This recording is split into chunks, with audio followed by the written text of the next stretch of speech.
What do landlords need to know about late fees in California? Hi, I'm John Tyner, owner of Tyner Property Management. We manage about 1,200 rental homes in the Sacramento area.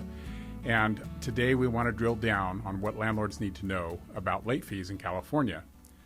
Many landlords feel like, I don't even want to have a late fee because I don't want to set up a scenario where the tenants think it's okay to pay late. And that's okay. That's an understandable philosophy. But most landlords do want a late fee in their lease agreement. Most lease agreements have a grace period, a period of time where they allow tenants a few days to get the rent in. A lot of times it may be 3 days or 5 days. And after that period of time in the grace period, which has to be in the lease, then the rent is considered late and the late fee would apply. Rent must be received by the first business day after the end of the grace period. So if the grace period is 5 days and the 5th falls on a Friday, the rent won't be late until Monday. If it's not received in the mail on Monday or not at your office, if they're paying that way on the morning of Monday, which is going to be the 6th, 7th, 5th, 6th, 7th, 8th of the month, that's the first day it's late. And so that's the day you need to be looking for it and making the determination if it was paid on time or late and incurs a late fee. If you are going to charge a late fee, it must be in your lease agreement.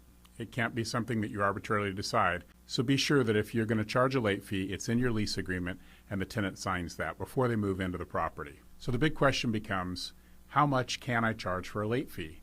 And it's kind of a gray area in the law. The law does not stipulate exactly how much a landlord can charge for a late fee, but there's some principles that can guide you here.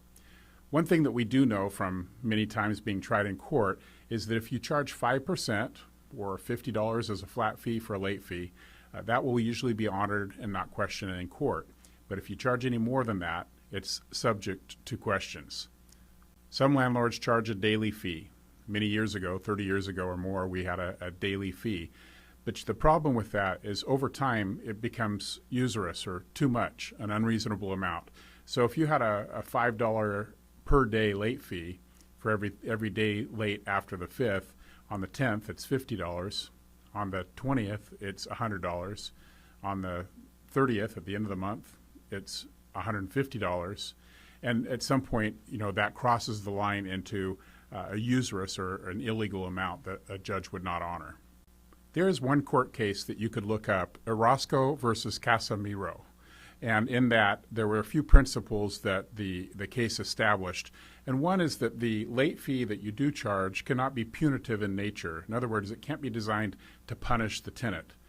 It also must be based on the inconvenience and cost that the landlord suffers because the rent was paid late. And lastly, it must be reasonable. Reasonable is kind of a funny word. It means go to court, right? Do you want to stand in front of a judge and justify your actions if you charge more than 5% or $50? For me, the answer is no.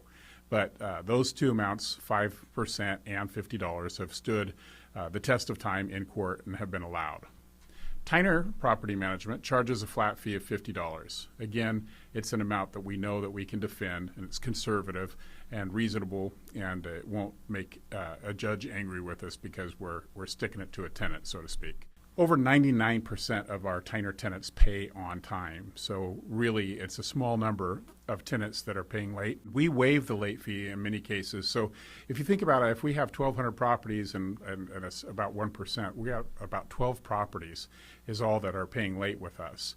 And so we'll call those people as soon as they're late, and many times they will just come pay the rent. I always say, if you come pay the rent today, we'll waive your late fee, and that helps them get it in on time. And lastly, a lot of people leave their late fees on their 3-day pay or quit. So if the tenant hasn't paid by the time that it was due and late, and they go on and they serve a 3-day pay or quit, which is the beginning of an eviction, some landlords make the mistake of putting the late fee on the amount due. Well, the courts will throw that out. Sometimes it'll make you start all over. So best practice is not to include late fees in a 3-day pay or quit notice, especially if you're going to proceed to an eviction with it. If you found this video helpful, be sure to like and subscribe so we can get more valuable information to you. As always, I want you to know I am not an attorney, and this video does not substitute you seeking legal advice for yourself. If you'd like to reach out to us, you can call us at 916-974-6003 or go to our website for more information and that's Tiner.com, which is TINER.com. Thanks so much. We'll talk again soon.